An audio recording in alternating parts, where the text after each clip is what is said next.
अभी तक आप लोगों ने डीबीटी ऐप में फर्स्ट फेज में काम किया है। इसके बाद अभी हम लोगों ने कुछ चीजें सेकेंड फेज में चेंज करी हैं, जिसको कि आप लोगों को विस्तृत रूप से बताया जाएगा कि सेकेंड फेज के ऐप में जो जो फंक्शनैलिटी ऐड हुई है उसमें आपको किस प्रकार कार्य करना है। आप सभी ने ऐप को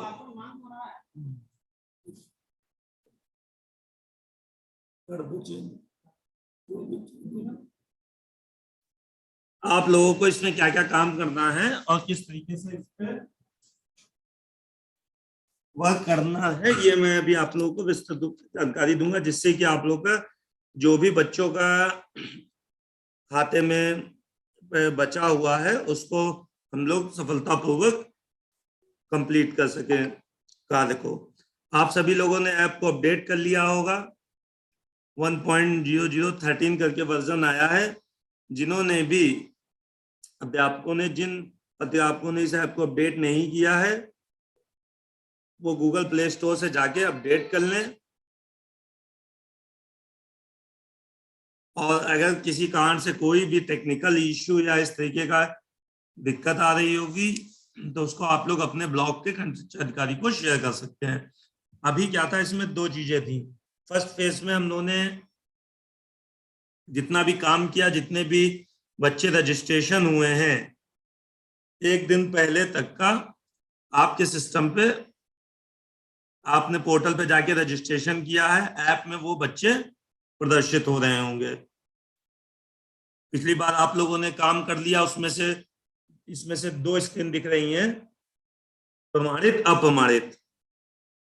प्रमाणित छात्र वो थे जिनका अभिभावक का आधार सफलतापूर्वक सत्यापित हो चुका था, लेकिन इसी में कुछ अभिभावकों का नाम में अंतर आने के कारण या आधार उन्होंने अपना चेंज करा लिया, इस कारण से वो अप्रमाणित छात्र में चले गए थे। तो उनको हमने दोबारा से ओपन कर दिया है, सिस्टम में खोल दिया है कि उनपे भी आप लोग एक बार सही जानकारी लेके अभिभावक से उसको फिर से प्रमाणित कर सकते हैं। तो जैसे ही हमने उसको ओपन किया है वो अप्रमाणित में से 0 हो गया है और ऊपर के फ्रेश काउंट पेंडिंग लिस्ट में आपके काउंट बढ़ गया होगा। जिनके में भी प्रमाणित की संख्या आ रही होगी अध्यापकों के मोबाइल में, और उनके में सब में वो संख्या वहां पे बढ़ गई होगी। संख्या उतनी ही दिखेगी जितने पे सबने शुरू में अलॉट किया था हम लोगों ने क्लास। इस तरीके से आप लोग देख रहे होंगे। अगर हमने अपने में 66 क्लास, जैसे वेदपाल जी इन्होंने अपने में क्लास फर्स्ट ली थी, तो उनको अभी भी क्लास फर्स्ट का ही काम करना है। नेक्स्ट करेंगे तो आपको ये दिखेगा कि ये 3 बच्चे पहले अप्रमाणित में पढ़े थे, जो कि अभी फ्रेश कंडीशन में बिल्कुल नए तरीके से काम करने के लिए इन 3 बच्चों पे हमने ओपन कर दिया है।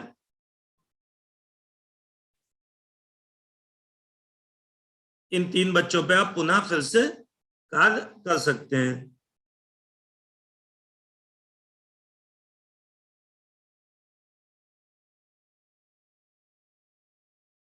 इस पे क्लिक करेंगे, अंदर आपको तीनों बच्चों की पिछली बार की तरह सारी जानकारी मिलेगी।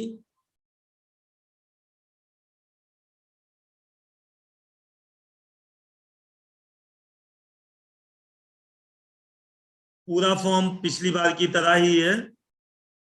आपको पूरा फॉर्म जिस तरीके से आप लोगों ने पूरे फॉर्म को भरा था उसी तरीके से बचे हुए बच्चों पे भी यही कार्य करना है। इसमें भी आपको हमने टोटल अभी 6 अटेम्प्ट और ओपन कर दिए हैं। अगर इसके बाद भी कोई बच्चे अप्रमाणित में रह जाएंगे तो उनके लिए फिर आधार की डिटेल आप लोगों को प्रॉपर चेक करानी होगी, आधार की साइट से डाउनलोड करके कि आधार में क्या दिक्कत है, या आप लोग को प्रॉपर उनका आधार चेक करना पड़ेगा कि इनके बाद भी वो अप्रमाणित में जा रहे हैं, या आधार सस्पेंड हो चुका होगा या आधार कैंसिल हो चुका होगा। इस तरीके के भी कारण हो सकते हैं। पहला काम आपको करना है,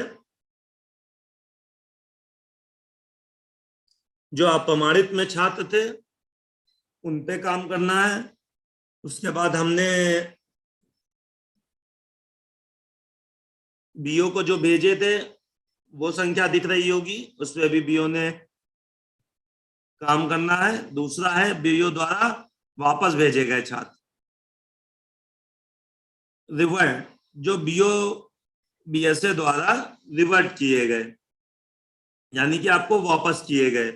कुछ त्रुटिपूर्व, जैसे अकाउंट नंबर गलत हो गया या उनकी नाम गलत हो गया, बैंक का नाम गलत हो गया, इस तरीके की कई चीजें आई जो टीचर ने गलती पूर्व इसको प्रमाणित कर दिया और आगे भेज दिया बीओ पे। बाद में जब अध्यापक द्वारा चेक किया गया कि ये चीजें गलत हो गई हैं तो उन्होंने खंड शिक्षा अधिकारी या अपने बीएसए के माध्यम से इसको रिवर्ट करा लिया। तो वो संख्या आपको यहाँ पे बीओ द्वारा वापस भेजे गए में दिख रही होगी। इस पे आप अंदर जाएंगे तो आपको दिखेगा कि आप उन्होंने किस कारण से वापस भेजा था। इसमें रीजन आपको दिख रहा है कि आपने किस कारण से इसको वापस भेजा था। Forward from teacher to BO by mistake, आपने गलती से बीओ पे भेज दिया था। तो आपने जब बीओ से बात करी तो बीओ ने इसको वापस भेज दिया और इसका गार्जियन आधार का स्टेटस ब्लैंक हो गया। हमने इसको फिर से ओपन कर दिया है, पुराने की तरह बिल्कुल नए फॉर्म की तरह इसको हमने ओपन कर दिया है। इसमें भी आप विवरण भरे पे जाएंगे, पूरी तरीके से पुराने जानकारी की तरह पूरा फॉर्म खुलेगा। बैंक की डिटेल जो आपने भरी थी वो भर के आ रही है। इसमें आपको चेंज करना चाहेंगे तो चेंज कर सकते हैं। इसमें जो भी आप जानकारी चेंज करना चाहेंगे पूरी तरीके से चेंज करके आप पुनः से इसको खंड शिक्षा अधिकारी पे वापस भेज सकते हैं। अगर आपको लगता है नहीं हमने रिवर्ट कराया था, ये बच्चा हमारे विद्यालय से चला गया है, तो आप इसको अपनी लॉगिन से पोर्टल पे जाके या खंड शिक्षा अधिकारी की लॉगिन से इसको ड्रॉप आउट भी कर सकते हैं। दूसरा हमारे पास आया है जो हम लोग ने बीओ को भेजे थे, उसमें सीडेड, नॉट सीडेड और पेमेंट। तो सबसे नीचे आप आएंगे, उसमें एक कॉलम है पीएफएमएस बैंक खाता सीडिंग भुगतान रिपोर्ट। जब इसके अंदर हम आएंगे इसमें आपको कई बॉक्स मिलेंगे। पहला है अनसीडेड बैंक खाता। अनसीडेड बैंक खाता मतलब हमने पीएफएमएस को भेजा, आधार नंबर आपके अभिभावक का किसी कारण से वहां पे ये अनसीडेड लिख के आया। इस पे आप क्लिक करेंगे तो आपको अंदर बच्चों की संख्या दिखेगी और उनका कारण भी दिख रहा है। इसमें एसआर नंबर, बच्चे का नाम, class, date of birth, gender, guardian Aadhaar status verified था और फिर उसके बाद स्टेटस नीचे आपको उसका स्टेटस दिख रहा है। करंट स्टेटस क्या था? आधार से कोई बैंक खाता जुड़ा नहीं है। पीएफएमएस को हमने आधार नंबर भेजा तो पीएफएमएस ने वहां से बैंक से चेक करते हुए बताया कि इनका कोई भी बैंक खाता आधार से नहीं जुड़ा हुआ है। इसी तरीके से आप नीचे देखेंगे आधार से कोई बैंक खाता नहीं जुड़ा है। मैक्सिमम अनसीडेड में यही रीजन आपको देखने को मिलेगा। इसमें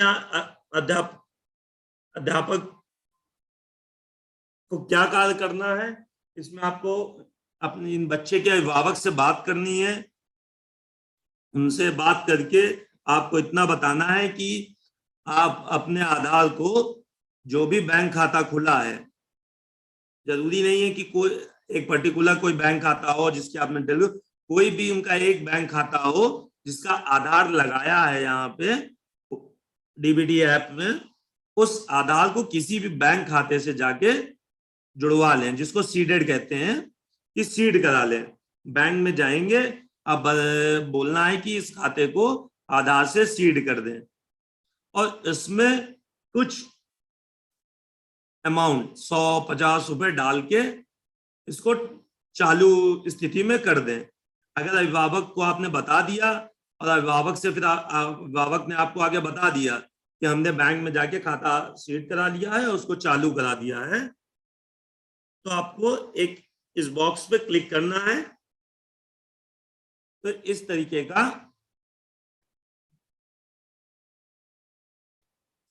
एक आपको मैसेज दिखेगा कि आप डाटा को भुगतान है तो आगे भेजना चाहते हैं। अगर आप हाँ क्लिक कर देंगे तो ये हमारे पास पीएफएमएस में भुगतान के लिए तैयार हो जाएगा। लेकिन इसको आप लोग तभी करिएगा जब एक बार अभिभावक से बात कर लीजिएगा कि उन्होंने अपना खाता में आधार लगा लिया है, खाते को चालू करा लिया है। इस प्रक्रिया को टिक तभी करिएगा, वरना आप बिना जाने समझे इसको पूछे, अगर इसको आप टिक कर देंगे कि नहीं करा लिया होगा हमने तो बोल दिया था, तो ये फिर से आपको तीसरे फेज में भी काम करना पड़ जाएगा। जिनका पैसा बच जाएगा तो फिर तीसरे फेज में भी आपको यही काम करना पड़ेगा। इसलिए आप लोग अभिभावक से बोल दीजिए, वार्ता करके उन लोगों को प्रधान के थ्रू जिस तरीके से भी आप लोग को उनको बताना है, बताते हुए कि इसको बैंक में आधार लगा लें और बैंक खाते को चालू कर लें।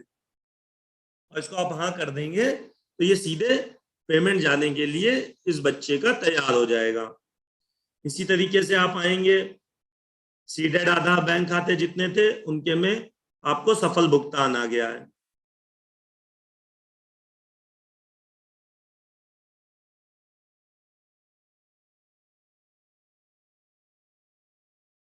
ये आपके मोबाइल में अभी तक हमारे यहाँ फोन आते थे और कॉल सेंटर पे और खंड शिक्षा अधिकारी पे फोन आ रहे थे, किनके खातों में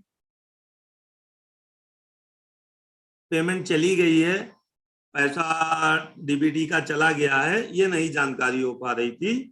तो आप लोगों को ये ऐप में जानकारी मिल जाएगी कि इस बच्चे के खाते में पेमेंट सक्सेस हो गया है, उसका ट्रांजैक्शन आईडी, अकाउंट नंबर और बैंक की डिटेल आपको यहाँ पे प्रदर्शित होने लगेगी कि इनके खाते में पेमेंट चला गया है। आप इस पे क्लिक करेंगे तो आपकी उनकी पूरी डिटेल, स्टूडेंट का नाम, date of birth, pin code, mobile number, payment success और उसके ट्रांजैक्शन आईडी, ये सब आपको पूरी विस्तृत रूप से जानकारी यहाँ पे प्रदर्शित होगी।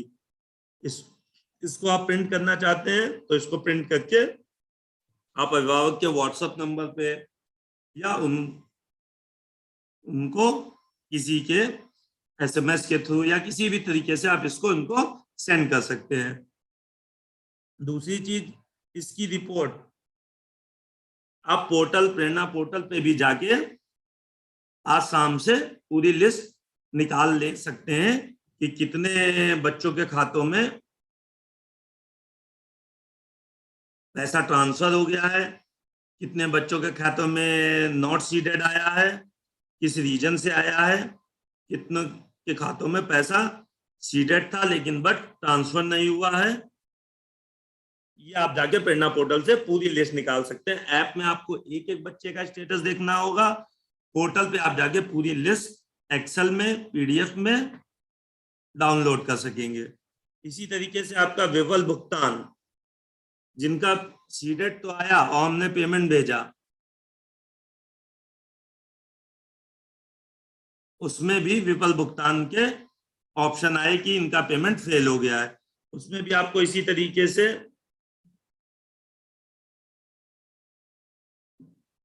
पूरी डिटेल लिख के आएगी और उसमें भी आपको इसी तरीके से रीजन लिखा मिलेगा कि कारण लिखा मिलेगा कि किस कारण से पेमेंट फेल हुआ। उसमें आपको कई कारण हैं कि खाता ऑपरेशनल नहीं था, खाते में मिनिमम बैलेंस मेंटेन नहीं था जिससे कि माइनस में चला गया, खाता डॉर्मेंट था, या कुछ रीजन कारण ऐसे भी आए हैं क्योंकि क्रेडिट लिमिट, डिपॉजिट जो लिमिट थी वो खत्म हो चुकी है। जैसे जनधन के खाते होंगे या जीरो बैलेंस खाते होंगे, उनमें मंथली, क्वार्टरली, ईयरली एक लिमिट होती है कि आप इतना ही डिपॉजिट कर सकते हैं। तो कुछ खातों में यह भी कारण आया है कि लिमिट ओवर हो चुकी है, तो उसमें आपको या तो उनका खाता दूसरे बैंक में सीट कराना पड़ेगा, या आपको बैंक से उनको उसकी जानकारी लेनी पड़ेगी कि ये किस कारण से आया है। तो इसकी पूरी लिस्ट आप पोर्टल से निकाल सकते हैं। इसके बाद इसमें एक आप देखेंगे तो एक ऑप्शन और बड़ा है, अपडेट गार्जियन कॉन्टेक्ट डिटेल। हम लोग ने यहाँ पे कॉल सेंटर के माध्यम से सारे गार्जियन को कॉल करा के उनको बताया IVR के थ्रू कि आप अपने बैंक खाते को आधार को जाके सीड करा लें और उसको चालू रख लें। लेकिन 30% नंबर करीब ऐसे मोबाइल नंबर मिले जिन पे की कॉल नहीं उठी, तो हमने इसमें आपको अंदर अपडेट गार्जियन डिटेल का ऑप्शन दिया है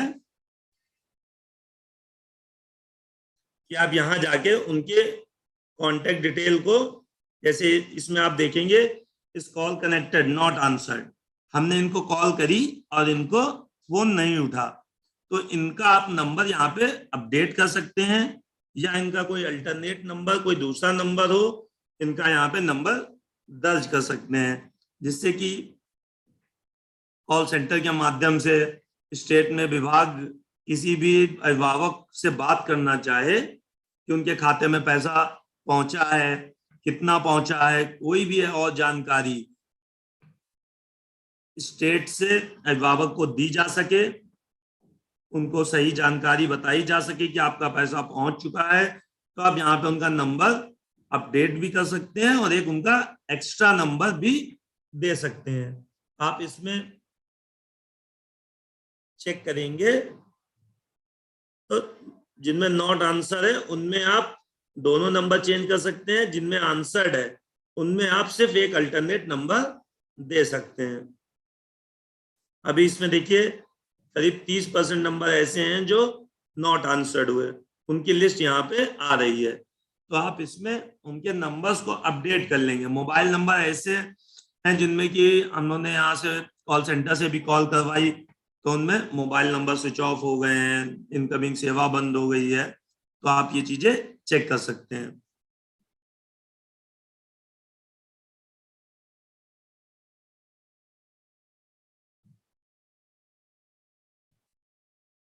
इसमें आपका verify and drop out student report, इसमें बहुत से कंफ्यूजन आते हैं कि इसमें सर कौन सी रिपोर्ट दिखेगी, जो फर्स्ट टाइम काम करेंगे और बच्चों को ड्रॉप आउट करेंगे उसमें दोनों लिस्ट दिखेंगी, वेरीफाइड स्टूडेंट और ड्रॉप आउट स्टूडेंट की। लेकिन जिसमें हम आधा काम कर चुके हैं और बच्चों को वेरीफाइड कर चुके हैं, उस बॉक्स में सिर्फ वेरीफाइड स्टूडेंट की रिपोर्ट ही प्रदर्शित होगी।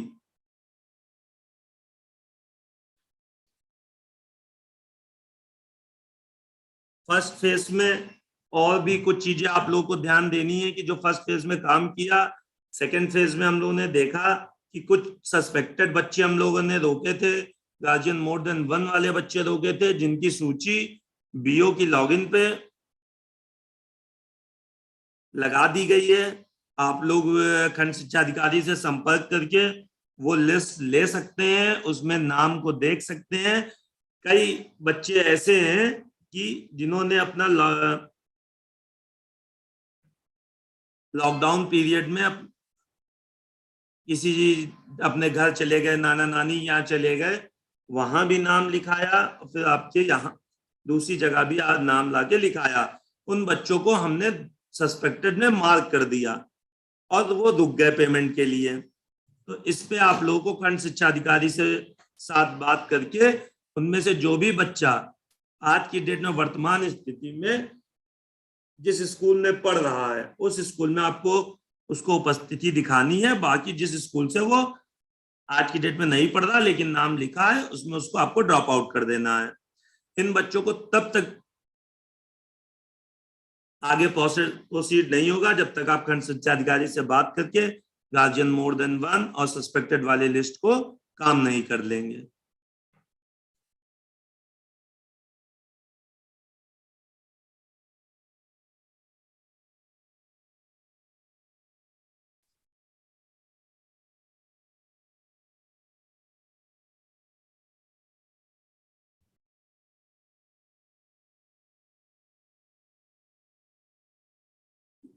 मेन आप लोगों को 3 मॉड्यूल पे काम करना है। एक आपका जो अनसीडेड आधार बैंक खाता आया है, वो संख्या बहुत है, उसमें आप लोगों को काम करना है और उसमें आप लोगों को कुछ भी ज्यादा काम नहीं करना है। सिर्फ अभिभावक से बात करनी है कि अपना बैंक खाते को आधार से सीड करा लें और उसको चालू स्थिति में कर दें। सिर्फ उसके बाद आपको अगर अभिभावक आपसे बोलता है कि आपने खाते को चालू करा लिया है, तो सिर्फ आपको इस बॉक्स पे टिक करके हाँ का बटन दबा देना है, तो ये पेमेंट के लिए बच्चे तैयार हो जाएंगे।